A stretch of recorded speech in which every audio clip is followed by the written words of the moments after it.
Conversations with Nicole.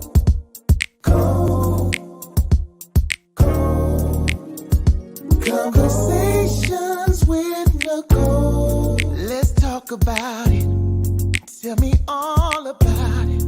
I'm here. I want to know what's on your mind. Ooh, the world needs to hear from you, and I'm so glad to have a conversation to reach the nation. And it's all about you.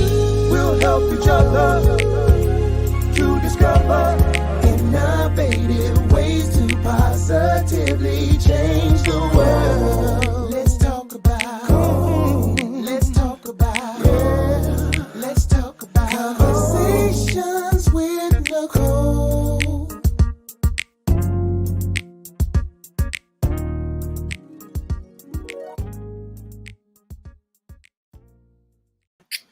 Greetings. Happy Wednesday. Welcome to Conversations with Nicole. I am Nicole, Everett, your host, and Conversations with Nicole is a talk show based in Tallahassee, Florida, focused on connecting the community through conversations.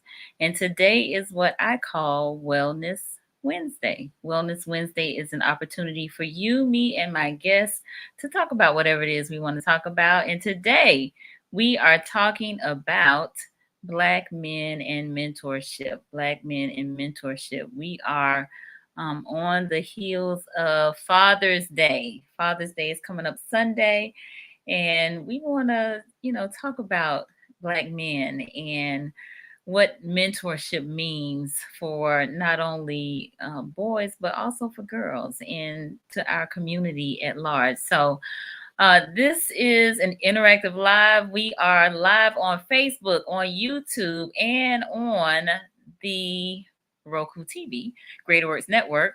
And so please tag a friend, like, share, let them know they need to be right here because we have quite the conversation lined up for tonight. So before I bring on my special guest, I want to hear from you. So in the comments, let me know where you are tuning in from by putting your city and your state. Put your city and the state in the comments, and we will give you a shout out. I see you, Miss Maya. Greetings from Tallahassee. Thank you for being here. Maya is from Pensacola, but she lives in Tallahassee, and my special guest is from Pensacola, so y'all might know some of the same people. So hopefully P. Cola will show up today for our guests. I see my mom tuning in from Miami. Hey, Ma, thanks for being here. And I know you will be engaged in the conversation. So again, I'm glad that about that. So let us know where you are tuning in from. Again, we are talking about Black men and mentorship. Black men and mentorship. So again, tag some folks, let them know they need to be on here because we have got quite the show for you tonight. I actually met my guest through a friend of mine, Tracy Golay, who is also from Pensacola. And she said, you have got to talk to this brother here because he has got quite the story. And so I did, and I agree. He has quite the story. And I think you all are going to be impressed with the his heart and what he is doing for the young people. So without further ado, let me introduce Hassan Hills. As I stated, from Pensacola, Florida. He was sentenced to life in prison at the age of 20 and served 20 years before being commuted by President Barack Obama and then later granted release from President Donald Trump. He is the founder, director, and president of Youths Left Behind, a nonprofit organization that provides assistance to youth affected by a parent incarcerated, drug addiction, and lack of comprehensive mentorship. He also is a mentor at Boys Based AMI Kids and growth and development in Defuniak Springs. So this is a program that he attends on a regular basis and provides mentorship to. So help me welcome Brother Hassan Hills. Yay! Hey. What's up, Hassan? How are you? I'm doing well. How are you? I'm fine. Thanks for having me. No, my pleasure. My Thanks for having absolute me. pleasure. So Yes. look, Pensacola is standing up. So Lynette says she graduated from UWF. She's here in Okay. Tallahassee, and then we got Tracy on here as well. So thank you for being on here, Tracy Gole, and for connecting me with Hassan. I appreciate that. Yes, yes. So Hassan, tell the people who is Hassan Hills? Not what you do, because I already talked a little bit about that, but who is Hassan Hills? Let them know. Hassan Hills is a 42-year-old African American that has been through so much in life and overcame it. A person that is striving to reach new horizons and help our youth in any way that he can. I'm a father, I'm a grandfather, I'm a husband of 23 years, and I'm an activist, I'm a community leader, I'm caring, I'm a hard worker, and I'm dedicated. That's who I am. Love it, love it, love it, love it. So tell the people a little bit about more about your story in terms of like why you even started this organization. Well, for starters, growing up in the city of Camden, New Jersey at a young age, I was always in the surrounding areas of drugs and addiction and lack of comprehensive mentorship. But Mm-hmm. I must credit it everything that I'm dealing with right now and the steps that I've taken to help our youth to a man that gravitated towards me in the 80s by the name of Mr. Timothy Merle in Hmm. Camden, New Jersey. And Okay. I met him during the time when the crack epidemic had hit our country. Mm-hmm. And, it was terrible. And he mentored me and he took me on as one of his own children when he didn't even have kids. Wow. And unfortunately, my life took a change when I decided to get into the drug trade. Mm-hmm. Mm-hmm. So, Mr. Timothy, he made a big impact on you, huh? Yes, a lasting impression. Hmm. What did you call him? What did you call him? Mr. Tim. Mr. Tim. Mr. Okay. Tim. All right. Very good.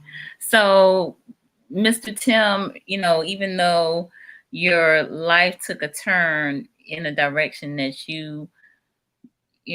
really that wasn't the way that he was leading you down, but you took that path. Um, there must have been something about him that once you um returned, you came out as a returning citizen that inspired you. What caused you to start the nonprofit? What really caused me to start the nonprofit over the past 2.5 decades, I see that our youths are left behind. Mm-hmm. I see that you have parents that's incarcerated, as well as myself. I was incarcerated, and I Mm-hmm. left a daughter out here, as well as my wife. She was incarcerated with me. We left our child out here. And then we Mm-hmm. had children raising children, and a generation left behind from another generation left behind to generational curses and strongholds. And our world just took a turn for the worse. Mm-hmm. And Pensacola wasn't what it was when I left 20 years ago. Mm-hmm. Now you were in Camden. When did you move to Pensacola? I moved to Pensacola in 1989. Okay. All right. So back and forth between 89 and 93. 94, we Mm-hmm. ultimately stayed here. Mm-hmm. And that's where I call home, but Gotcha. I'm from Camden. Gotcha. All right. And so mentorship has made a huge impact on your life, right? Yes, it has. Okay. Starting with Yes. Mr. Tim.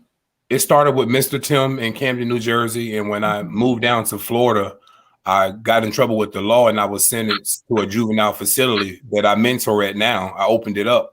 And I came in contact with a lady named Miss Brenda Blackman and Miss Sylvia Peterson. Mm-hmm. And they always inspired and pushed me that I can do anything I wanted to do. I can be all that I wanted to be. I'm not going to be like my dad. I'm not going to be like my mom. I'm going to be better than my parents. I'm going to be better than everything that everybody said that I can't be.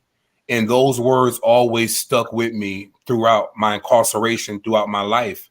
And I Mm-hmm. just had to find the time to actually walk in my destiny.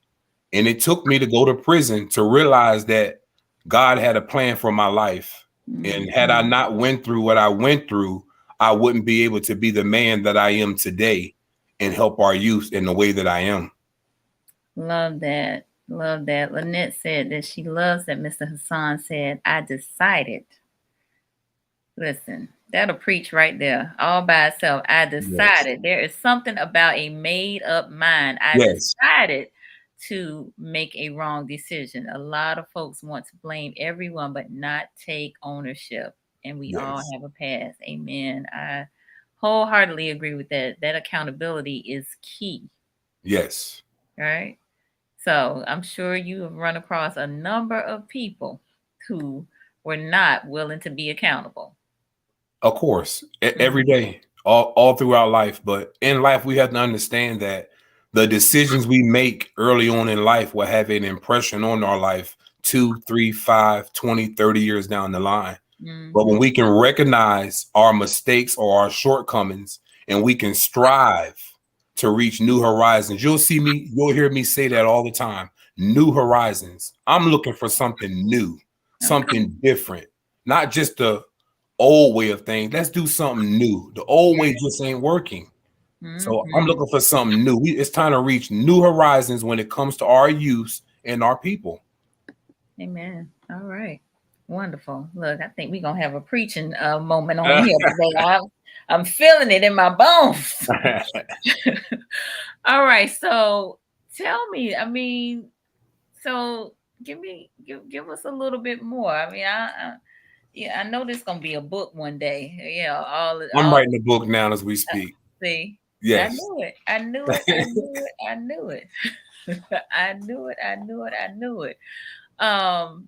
Hold on. Maya said, "Plant good seeds and reap good seeds." All right. Okay. Good. She meant good. She said, "Plant good seeds and reap good seeds." Yes. Indeed. So. All right. So in jail for 20 years or in prison for 20 years. And then your daughter, you said you left her, right? Yes. You and your wife. Yes. Right? Yes. And my wife went to prison as well. Okay. All right. And so where was your daughter while you all were incarcerated? During the time that we was incarcerated, she stayed with her grandfather, then she stayed with her auntie, and ultimately she stayed with my wife's mom. Okay. And she was the only child, so she was spoiled. She still is. And it's just nothing like being with your parents. Indeed. And that's hopefully that's where mentorship starts, right? Yes, that's where it should start. But if it can't start with your parents, then hopefully there are some surrogates, right? There you go. That's where we have people like me and others, Mr. Tim and Miss Brenda Blackman and Miss Sylvia Peterson and so many others that has a heart for people that are struggling or going through something more with hard times, and they take it upon themselves to be that bridging gap to help us make it to where we need to be and strive to perfection. Nice. So, okay, so you were released in what, 2017? 2021. I got out February 5th, 2021. Okay. And so, in getting out now, you've had time to think and, kind of collect your thoughts and reflect on things, right? Yes, of course. Okay. So before you were released, did you know that this is what you wanted to do? No, this is totally different from what I had planned. Okay. I came home and me and my wife, we reconnected. Well, we never lost connection, but after you be away from a person for that many years, you have to get to know each other all over again. So once I came home, I got me 3 jobs because it was hard re-entering society, starting from nothing. So I had to work 3 jobs, and people don't know what I had to go through in order to get to where I wanted to be. I had to work from 6 in the morning to 11 o'clock in the afternoon, one job. Then I would come home and sleep for 30 minutes, and I would work another job from 12:30 to 12 midnight. And I did that Monday through Friday. Not to mention, we only had 1 vehicle, and my wife had to drive me all the way to Alabama at 12 o'clock. And then she would come back to Pensacola and get ready and be there by 3. When she got off at 11, she would come back and pick me up at 12 midnight. Then we would drive back home. And then on the weekends, my third job was from 9 in the morning to 9 at night. I was assistant manager at a restaurant, and I did that on Saturdays and Sundays. So re-entering society, I had to struggle. I had to persevere. I was up against all odds, and I had decided that I was going to prove all the naysayers wrong. Everybody said that when a person of my caliber come home, we're going to be a recidivism rate. The devil is a lie. I will not be a recidivism rate. Okay. I'm going to stand on a platform for our people and let them know that if I done it, they can do it too. Yes, sir. Powerful. Okay. Truly, if there's a will, there's a way. Yes. Okay. So time out for all them excuses. Yes. All the excuses. My Lord. Look, people are chiming in. Powerful testimony. Oh my God. Say it. Yes. All of that. All of that. This is awesome. Awesome. Awesome. So, okay. So work 3 jobs. Did not imagine that this is what you would be doing. No, not at all. So tell me, like, where did the idea come from? Well, I'm a cook by nature. That's what I like to do. And I had planned on getting out, open up me a Pensacola mobile food truck park. Okay. That's what me and my wife had decided we was going to do. And my wife support me 100%. I salute my wife. She has been there for me. She had even put her career on hold to allow me to be the man and provide a better way for us. Okay. So this is going to get deep because this is spiritual. This is a movement of God, you know. I was asleep one night and I had a dream. And the Lord told me to reach back to our youth. I ignored it. I had the same dream 2 days later at the same time. I got up, I told my wife about it. I wrote it down. I had the same dream a day later. Get up and do something about our youth. They're left behind. And that's when I acted upon it. And I met a woman by the name of Ann Williams at the library at a little meeting down there. And me and her connected, and I told her my story. And she took me to Tallahassee to meet with the representatives. And I did a motivational speech. I met with Diane Hart and Pizzo and Bombardi. And from that day forward, God connected me with everybody that I needed to be connected with to pursue the plan and the path that he had put on my life. Wow. Wow, wow, wow. Amazing. I think this is Miss Ann chiming in now. Yes. Wonderful woman. Wonderful woman. So many creative things. Wonderful woman. Awesome, awesome. So they asking about your wife. Where is she? We need her on camera. The queen is at work. Somebody got to be working, you know? So somebody got to work. If I take off, she got to work. If she got to work or she got to take off, then I work. Yes. But my wife is at work. And not to get off subject, but she's in the process of getting something together with our men. I mean, with our women inside the community. I deal with the youth, the men, and she's going to come on board and deal with our young women. Indeed, indeed, indeed. That's beautiful. Beautiful. I'm glad to, y'all are getting it. Listen, you got to do what you got to do. So I think if nothing else, if y'all don't get nothing else from this, it's time out for excuses. Yes. Be accountable and do what you got to do to make it happen. I love it. All right. So you had this dream several times. Yes. You came to Tallahassee, connected with these people. And so then you start working towards the dream, right? Yes. I started in my community. I started right here in my community where I stay at. I have a bunch of youth that hangs around and they be out and about. And I tapped into one of them and he was in the process of maybe dropping out of school, but I talked to him and I took him up under my wing and he just graduated with a 3.5 grade point average. I'm signing him up for college to get a scholarship. I got him a job out there where I work at right now. And from that day forward, people just start reaching out to me about their children and their grandchildren. And I decided to go back where I left at. And Miss Ann had invited me to go to a juvenile facility. And I went to that juvenile facility, and it was the same facility that I opened up back in 1994 when I was a juvenile. And I'm able to go back now to that place and connect with our youth that's behind those walls and provide some encouragement, some empowerment to let them know that, hey, I once was that. I know how you feel, but you can do better. You can reach new horizons. You can succeed in life. And this is what it's going to take. Love it, love it, love it, love it. No, that is awesome. So what was it like for you going back to the facility that you opened? It gave me a sense of hope and encouragement because the same way I was at that facility and Miss Brenda Blackman and Miss Sylvia and Mr. Darrell mentored me while I was there, now I can return the favor to somebody else that's in the same predicament that I was in.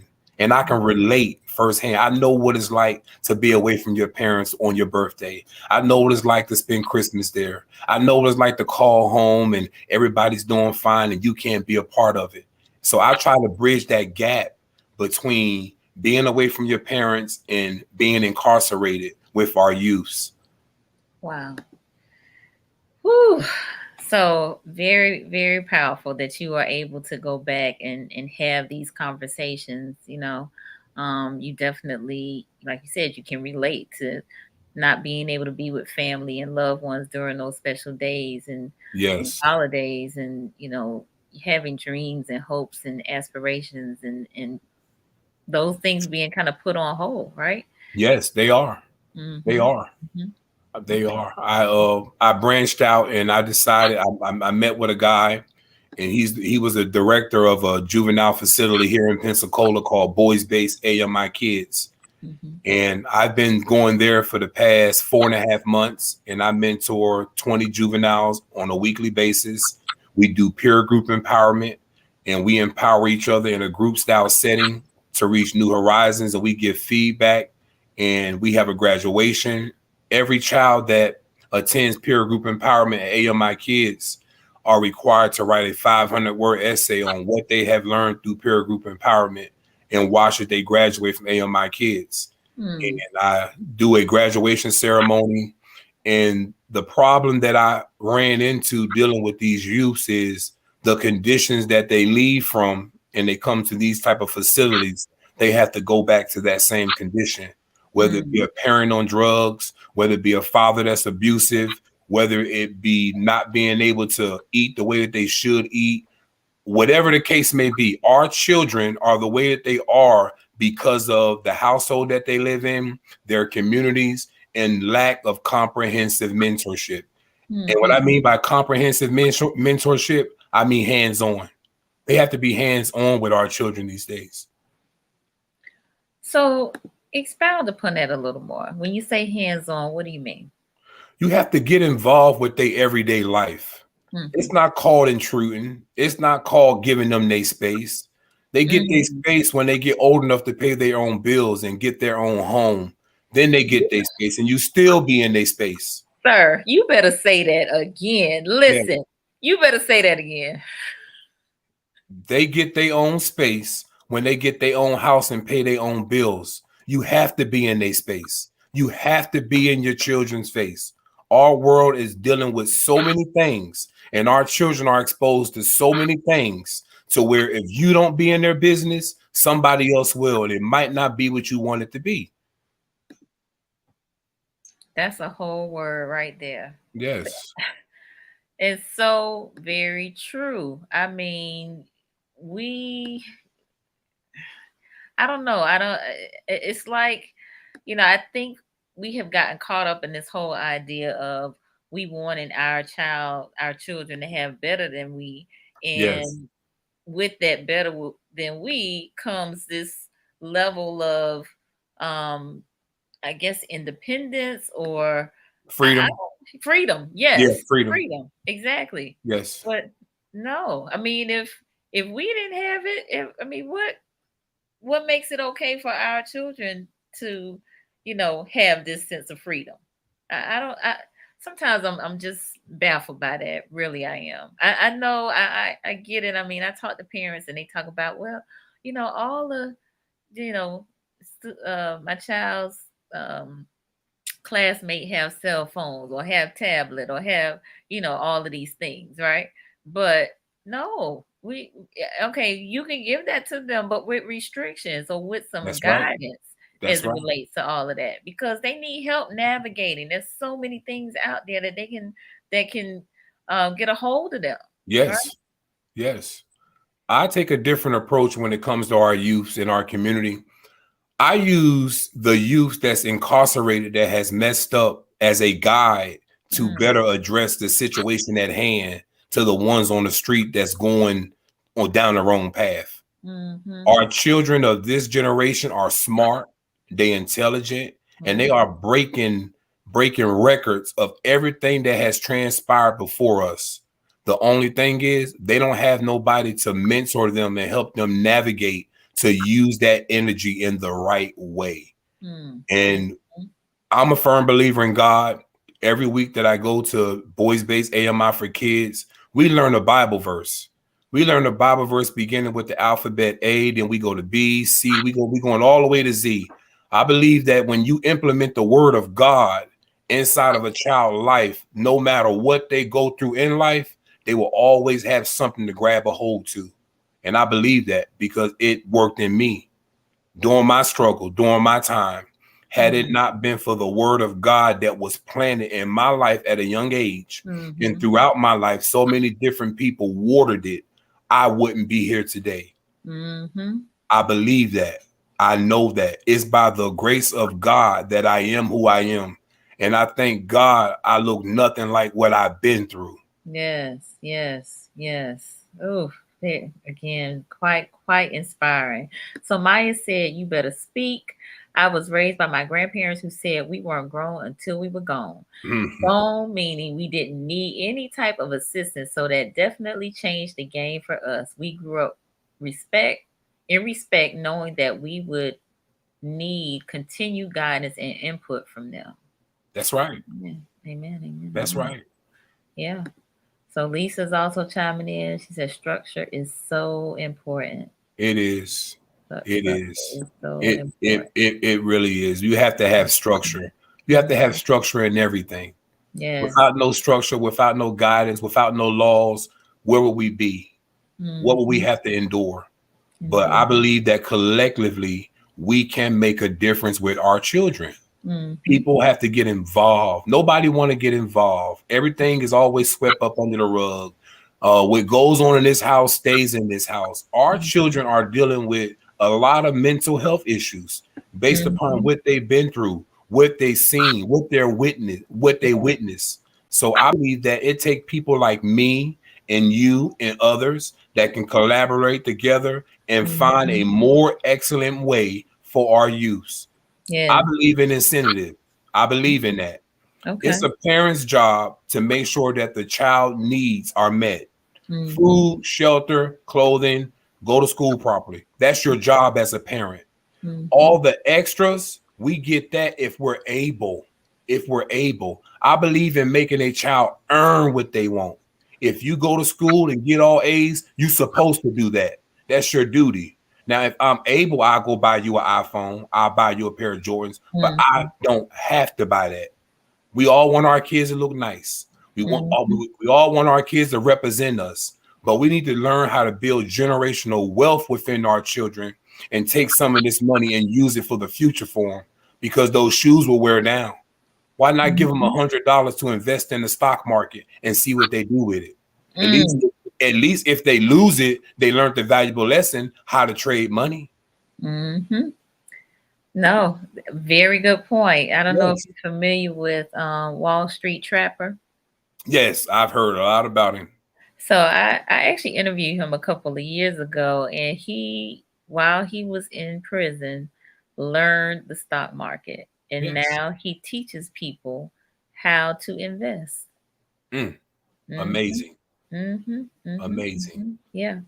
So you're right. I mean, everything that you just spoke there, it's the basics, the what you need, we got to take care of. What you want, we will if we can. Yes. But we got to teach you some lessons, some life Yes. lessons. Of Um, course. yeah, in the meantime as well. So we got a couple of comments. Maya said, growing up, we had a village who would assist in helping raise the youth in the communities.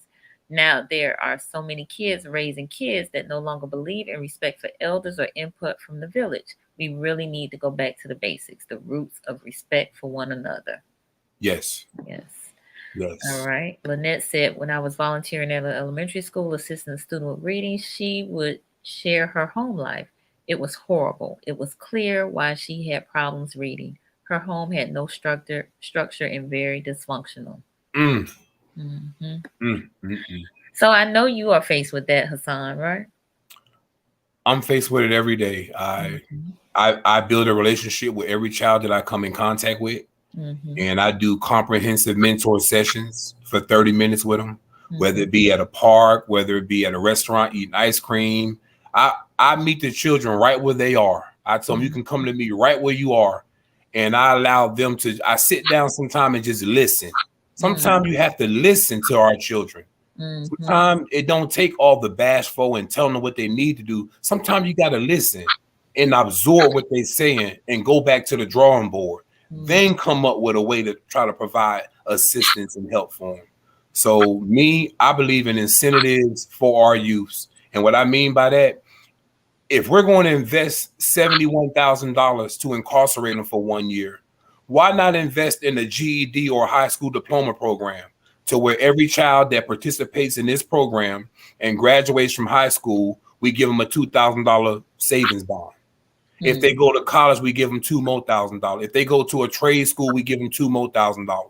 And some of you saying, well, Hassan, you crazy, that's $6,000. If you invest that $6,000 in that child, that means that child has a high school diploma.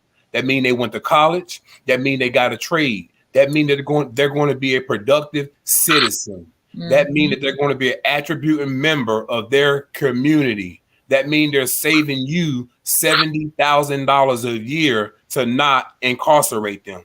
Why not invest in them? Invest in them. We Yeah, need investment in our youth. indeed. Invest in them. Indeed, indeed, indeed. So, Etheri said, now that's how I am, sir. We must pour into and love on these kids and not write them off and discontentiously curse them out because their world is different from ours. Legacy building must start with us changing the narratives and behaviors, ours and theirs. Yes, Hmm. I Yeah. agree. Yes, yes, yes. So other folks are chiming in. No, I mean, great ideas. Great ideas. So, do you have someone assisting you with the mentorship at this point, or are you building that? I'm building a foundation from the ground up, Okay. and You've Left Behind vision is just the vision that I have been given about where this is going to go at. You can look for Youth Left Behind in the next 5 years to be in every state in the United States. That's the vision for Youth Left Behind, Okay. because I have youth that's at these juvenile facilities, and once they leave Pensacola or Walton County, they're going down to where? Miami. They're going to Jacksonville. They're going to Gainesville. We need continuing care. So we need to get some partners that can be able to provide aftercare for our children once they return until their home community. And the mission statement for Youth Left Behind is creating a respectful and responsible community. And I tell them all the time, if you ask yourself, is it respectful? Is it responsible? Then 9 times out of 10, you can do it. If you have to second guess yourself, then you shouldn't do it. So we have to find out ways to better offer continuing aftercare for our children once they make a mistake. We have all made mistakes. Some of us just didn't get caught. And for those of us that got caught and served our time, I believe that everybody deserves a second chance. Some of us a third chance. We just need people to come together as one and invest in our youth.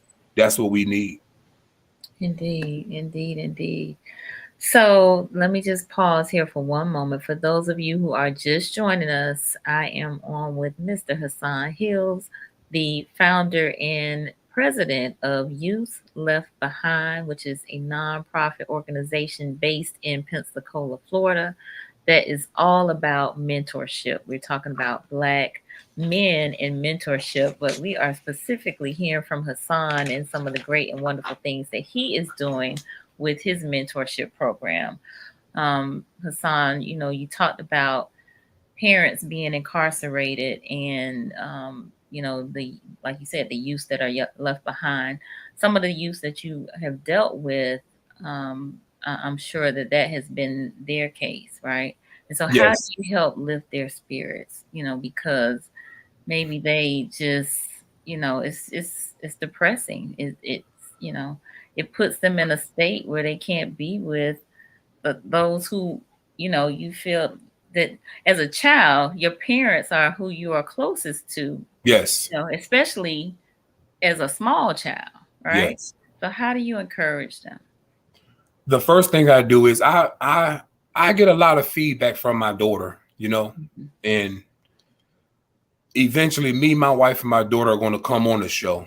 And the reason being is because she beat all odds. Her mother and her father was incarcerated for decades, but still she graduated high school. She had two beautiful boys. She has a career. She is an amazing witness of you can beat the odds. Straight out the hood. We from the hood. But guess what? She didn't fall victim to the things that goes on in the urban community. She wanted better. And I congratulate her on that.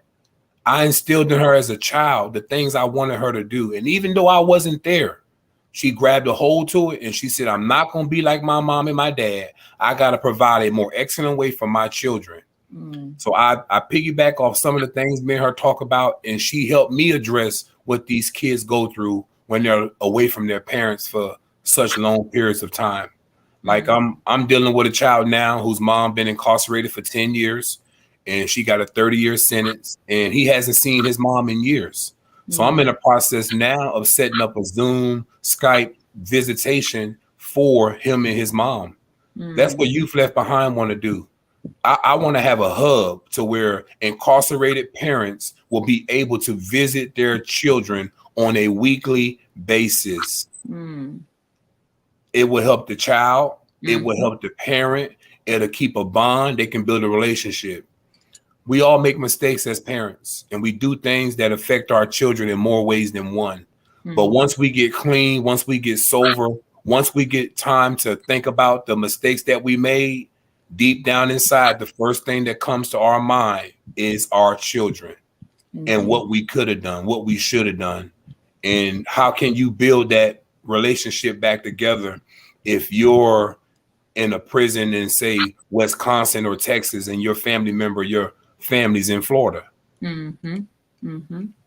No, right. So I'm glad to hear that you are trying to make those types of connections because that is important. And maybe it might not be as devastating, you know, because maybe the distance won't be so far away. I mean, it is, but it isn't. If you are able to on a weekly basis have those conversations via Yes. Skype or Zoom or what have you. So Yes. kudos to you for doing that. So I'm curious. Are you? I mean, I know you said you're building it, and this is foundational. But are you seeking other men to come alongside you to help you with this work? Of course. My doors are open to anybody that want to help Youth Left Behind in any way that they can. But I will say I have zero tolerance for nonsense. Okay. Zero tolerance. This will not be tainted. This will not be backlash. This will not get a black eye. This is real. This is a movement of God, a man that's walking in his destiny on a road that he was placed on. And I believe that when God give you a vision, he will also provide provision. So I walk and I live in faith on what God's going to do for Youth Left Behind and our youths in our community. I work with anybody. Okay. All right. That's again awesome. I know I have had some conversations with some older gentlemen who have raised their children, but they work in education settings, and they've been a little troubled from the standpoint of the children have gravitated towards them. They are upstanding citizens, and they're just being their selves, which are good men. But the children want to tell them things that they aren't necessarily wanting to hear, and they feel like, I've raised my children. I don't necessarily want to be a mentor to these children, but they kind of are, and it is a Yeah, very important job that it men is. have, and particularly black men, because of some of the absence of our black men and fathers in the lives of some of the children. And so, how do you contend with that?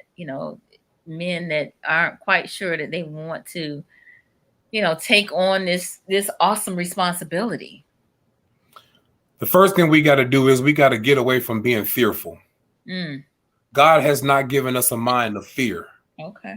God has not given us a spirit of fear. I'm a firm believer that I take the stuff from the streets and I just turn it around. Take that same energy that you use to do wrong and put it towards something positive and right, and see what results you get. It's okay for a man to tell his son or his daughter that he loves them. It's okay for a man to say that he made a mistake. That's all right. That's okay. But what we have to do is we have to learn how to connect with one another, listen to one another, empower one another, and find a solution to the problem and stop sweeping it up under the rug. Mm, That's the biggest problem. Face it. It is what it is. What are we going to do about it? mm-hmm. Okay. Yeah, I mean, it is a community issue, and so we definitely, have to do our part. And so I did see, I think that was my mom asking, how can we help? And we'll get to that in just a moment. But folks are chiming in. Trisha said, my son told his younger brother who is struggling that he comes from greatness, and as such, the devil sees. Mm. Hmm. Okay. Um, so we got a lot of comments here. Maya said that's a whole word right there. Face it. Face Yes. it, face it, face it. So are you I know currently you are only working with boys, right? Yes. Okay. All right. And so do you have are you and again, and I know this is foundational, but do you have like a program in terms of how long you work with the boys that are in your mentorship program, or Um, I'll be starting a thing called peer group empowerment in okay. 2 weeks. Hmm. And I'm going to have the first 15 to 20 young men that enroll inside of there. And it's Okay. going to be a 6-week course where they're Okay. going to learn how to empower each other. We're going to talk about different subjects. One of the main subjects we're going to talk about is, are all police bad? Are all police good? How to interact with police, how to answer them, how to conduct yourself when you come in contact with law enforcement. Because I'm hearing the same thing from our youth that's incarcerated. How do they feel about cops? And they say when they see them, they just run. And I ask them why. And they say, because I don't want to be killed. I don't want to be this person. I don't want to be that person. And I'm there to bridge the gap to let them know that all police are not bad. All of them are not good. But if you conduct yourself in the proper manner and know what to say and what not to say and what to do and what not to do, your chances of survival are great. And we have to talk to our children about how to come in contact with law enforcement. And I'm not saying in the bad way that our law enforcement are bad. We have good law enforcement out there. I'm in connection with the Escambia County Sheriff Department where they offer a Blazer program. And I attended that program and I enrolled 4 youths out of our community, and they learned how to shake a hand and tie a tie, how to interact with cops, and gave them mentorship, how to eat at a 5-star restaurant. It was an amazing program for our children of the urban community to be a part of. We Mhm. offer a movie night with the Escambia County Sheriff Department throughout various locations here in Pensacola. And I invite so many people to come. And the problem that I have been occurring is that, well, I can't come because I don't have transportation. I can't come because my mom have a warrant. I can't come Mhm. because no, that's not going to be the problem. So I take it upon myself to pick up anybody that want to go. And I pick them Mhm. up and I take them to these events and they have a good time. They have a great time. Awesome. Awesome. Awesome. I'm so glad to hear about all of the great and wonderful things that you are doing. The exposure, I believe that exposure, positive exposure is key, and healthy and positive support is also key. And it sounds like you have a great mixture of both. Yes. Yeah, so keep up the great work. So I am true said by default, those who are connected to our communities become mentors many times across age groups. Indeed, indeed, indeed.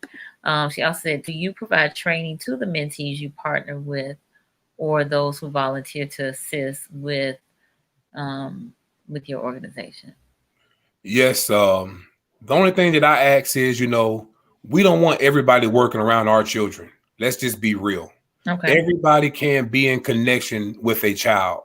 So Mhm. you've left behind. If you want a partnership and have connection with our kids, the first thing you have to do is you have to go through a background check with the Escambia County Sheriff Department, and you have to be Mhm. fingerprinted.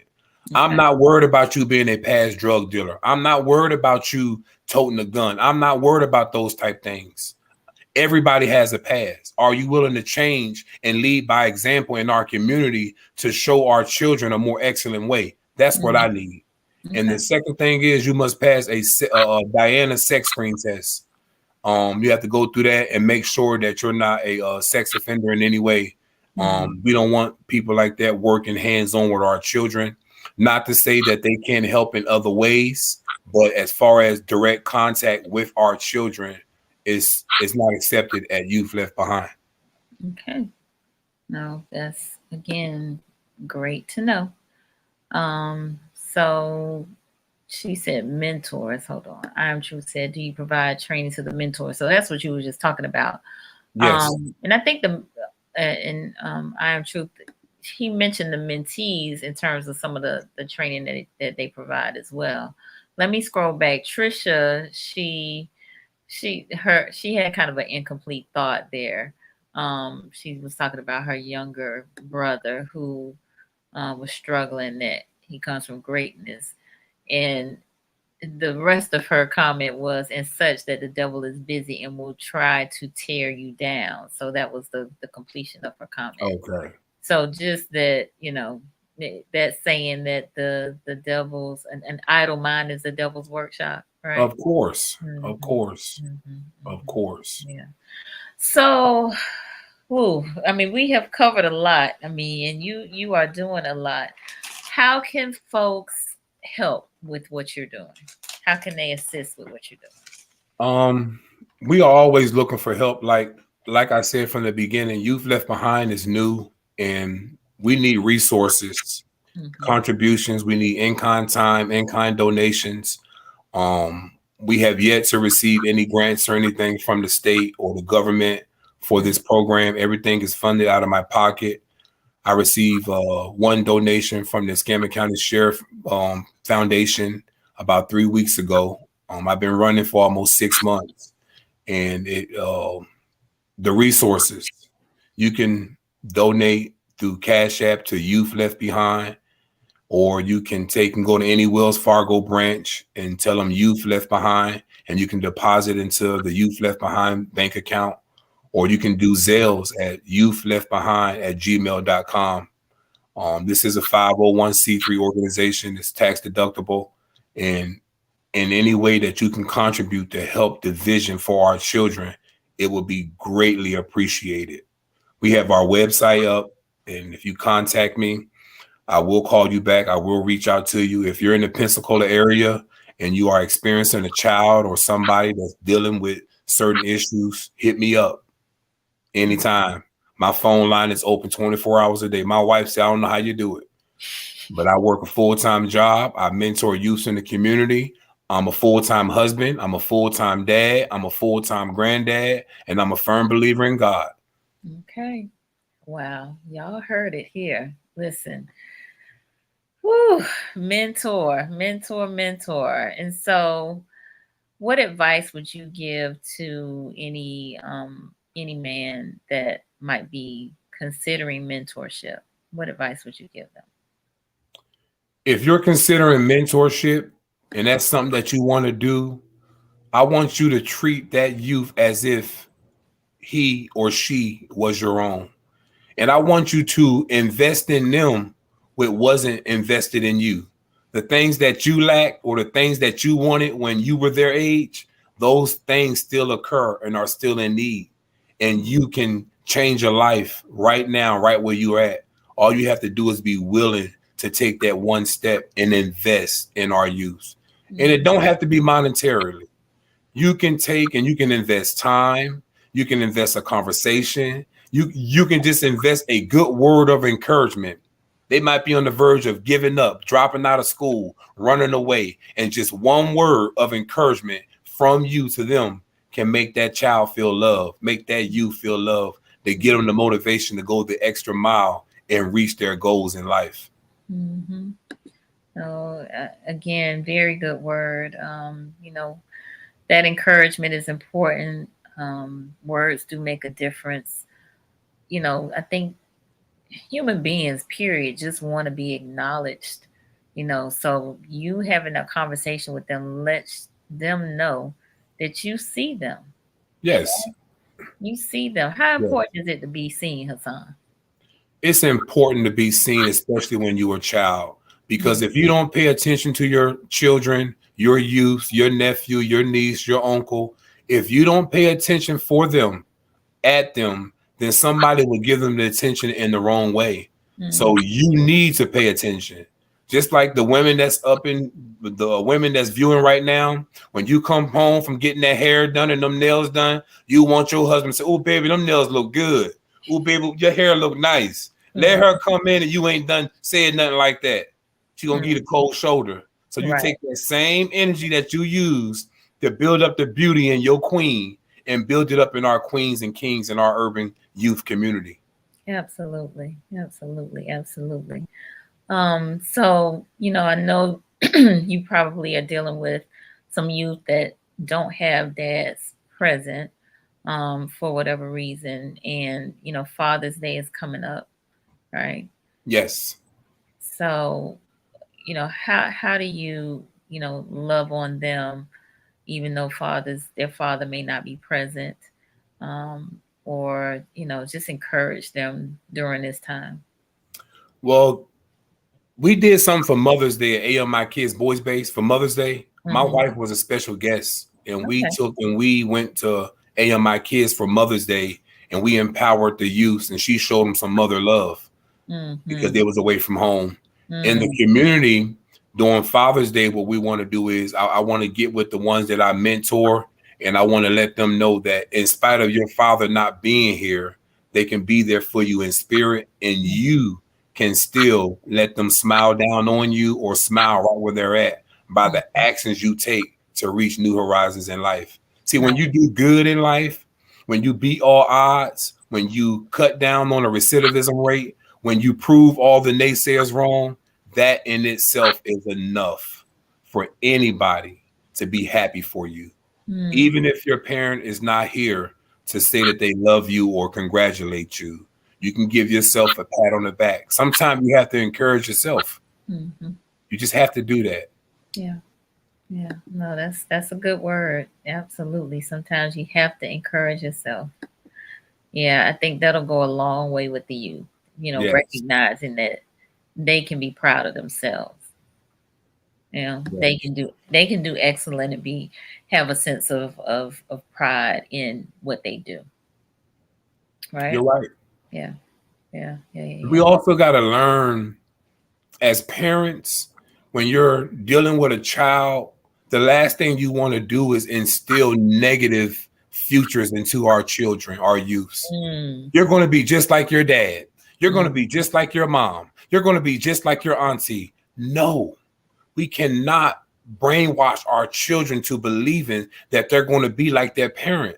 What we have to do is we have to motivate them and say, you're going to be better than your parent. You're going to be better than your dad. You're going to be better than your uncle. Well, mom, I want to be a firefighter. You're going to be the best firefighter. You're going to be the chief firefighter. We have to put those type of words and spirits into our children. That's what we have to do. Yeah, words make a difference. So, Yes. you know, you want to speak life into the lives Yes. of the youth, Yes. right? And speak abundance into their lives as well, right? Of Not course. lack, not lack, Of course. abundance, Yes. abundance. Yes, yes, yes, yes. Maya said, words hold power. Yes, they do. They do, they do, they do. All we have is our word. Mm-hmm. All we have is our word. Indeed, indeed, indeed. Yes, our word carry a lot of weight. Mm-hmm. Everything that's in existence It came from the should. word. Look, it should. Used to Yes. be your word was your bond. Sometimes Yes. I don't know. People be Yes. switching up. Like if Yes. it Yes. listen, if it don't benefit me, then oh well, I'm gonna go Yeah. back on my word. You're right. You're right. But we can make a difference. We can invest in our children. And we have to know that in the beginning, God created the heavens and the earth, and he spoke everything that it was that wasn't into existence. The word. Everything that wasn't came into existence from a word. So I want you to speak words of wisdom, encouragement, and prosperity, and the breaking down of generational curses and strongholds in our children's life, and speak good things in their life. Yes. We want them to be better than everybody else that then walk the face of this earth. Because even if they don't reach as high as you think they should, they still are above average. I don't sell it for average. I want you to be above average. So when you fall less than what you're supposed to, you still above average. I like that thinking. I like that thinking. Yes. All right. Well, we are coming to the close of our hour. Is there anything else that you wish to share on the topic of Black men and mentorship as we prepare to wrap up our conversation? Yes, first and foremost, I want to thank you for having me. I want to thank everybody for tuning in. And to our Black men in our community, it's time to rise up and take charge of our community. It's time for us to be the leaders. It's time for us to start living by example of what we want our children to be. Our children are our future. They are the next people that's going to be in position to help make a change for us. Why not invest in them? Nothing else should matter right now. Let's invest in our future. And I believe that if we come together as a whole, we can make a difference within our community. And it must start at home. All right. Y'all heard it right here. Thank you so much, Hassan, for your time. Thank you for your vision and just all that you're doing. I mean, you have returned to society and have been on fire ever since. So, look, again, no excuses. We got to be accountable. No excuses. Yes. And we got to help our youth. So, my viewers, I hope this has benefited you in some way. If it has, give us some hearts or some thumbs ups. I see a few claps coming in. So thank you, thank you, thank you. I appreciate that. And let's keep the conversation going. Again, across the bottom of the screen is how you can connect with Hassan through youthleftbehind.org. And also his Gmail is up there as well. So please reach out if you are so inspired and empowered to do so. Look, I have already donated to the cause because during our initial conversation, I was just so moved by the things that he was sharing. And Yes. so, again, I encourage you to do the same if you are inspired to do so. So we're getting a lot of hearts and a lot of Yes. loves. Your Let cousin me give Doris. my Facebook page too while I'm online. If you Okay. want to reach me on Facebook, my Facebook name is Hassan Real. That's HASSANREAL. You can look me up on Facebook. That's my name on Facebook, Hassan Real. All right. I'm putting it up right now. Hassan is dot real, I think, too. But I Yes. will put it up so that they can see it. There you go. All right. Yes. I said thank you for answering the call. Thank you. Appreciate you. You Excellent guys communication. inspire me. Indeed, indeed. Well, you inspire us because you are really doing it. So, I'm just glad to know that it's somebody like you who is passionate about this work and has walked this path that is Yes. in the trenches in helping our youth. So, kudos to you. Keep doing what you're doing. We definitely will be lifting you up in prayer Please.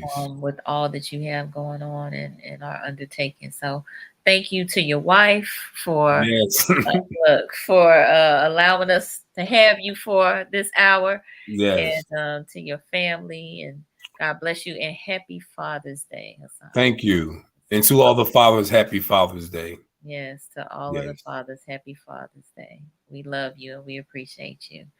All right, good people. You all have a great rest of the evening, a great week. Oh, um, for those of you who have not subscribed, I always forget to do this. Have not subscribed to the Conversation with Nicole YouTube channel, please do so. Subscribing and supporting, and we need all the support we can get. You can also check us out on Roku TV, on the Greater Works Network. You can add Greater Works to your Roku channel as a Roku channel, or you can download the app for your iPhone and for your Android, Greater Works Network. So hopefully we'll see you back here next week. We have 2 great shows lined up for you next week. I think Father Hunger on Monday with Dr. Mike, who's been on before, and Dr.